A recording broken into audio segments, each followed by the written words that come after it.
Olá pessoal, tudo bem? Como que vocês estão? Não fica preocupado o que vai cair na prova. Eu vou pedir uma atividade avaliativa. Não há necessidade de estudar. Calma, tá? Fique em paz. É o seguinte. Vamos falar um pouquinho de Dom Pedro I. Quem foi Dom Pedro I?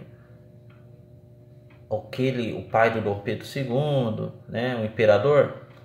Ele é um imperador, mas eu não quero falar do Dom Pedro I imperador.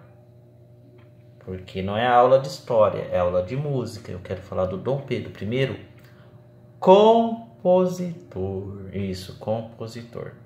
Dom Pedro I, que é pai do Dom Pedro II, estudou música desde a sua juventude.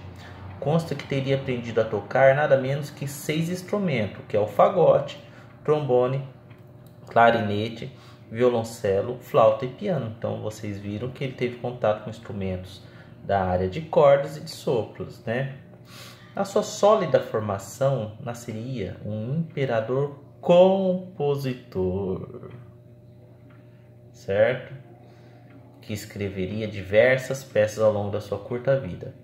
Como instrumentista, é sabido que Dom Pedro I organizava concertos, tomando parte na orquestra junto a outros músicos. Podemos atestar sua habilidade através das correspondências que a imperatriz Dona Leopoldina enviara ao pai, o imperador Francisco I, da Áustria, dizendo, ela falava assim, ele, Dom Pedro II, Dom Pedro I, ele toca viola e violoncelo, toca todos os instrumentos, tanto os de corda como os de sopro, talento igual para a música e todos os estudos como ele possui, ainda não tenho visto. Como compositor, escrevera numerosas peças. Isso aí foi que a Dona Leopoldina falou. Como compositor, escrevera numerosas peças para banda, orquestra, grupos de câmara, que é uma mini orquestra, tipo assim, são um grupo de músicos para tocar em salas pequenas. A gente fala grupo de câmara. E cantos e obras sacras. Sacras quer dizer que é para a igreja. Se não fosse para a igreja, era profana. Então ele compunha obras sacras. Sua composição mais importante é o hino da independência, tá? E em outra correspondência, a imperatriz aponta os dotes do marido. O marido dela. O meu marido é compositor. Tanto faz voz presente uma sinfonia de um TD1 composto por ele. Na verdade, são um pouco teatrais, o que é culpa de seu professor. Mas o que posso vos assegurar é que ele próprio os compôs sem auxílio de ninguém. Isso aí, palavras da Dona Leopoldina, esposa dele. E em 1822, com a proclamação da independência, os deveres de chefe de Estado, que é o chefe de Estado, que ele é o rei, né? Porque era monarquia. Se não fosse monarquia, fosse república, seria presidente, mas ele é rei.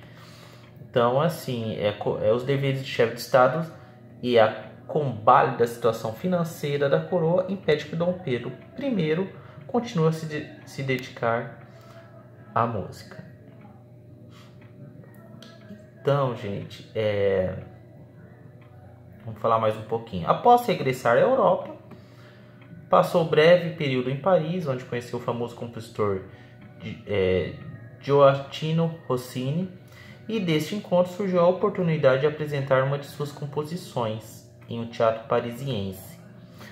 Para a decepção do imperador, a recepção do público foi fria. Dom Pedro I não foi gênio, tampouco músico profissional, mas um grande apaixonado. Como estadista, né? Vocês sabem que é estadista, né? Estadista é o chefe de Estado, é o chefe do Brasil, o rei na época.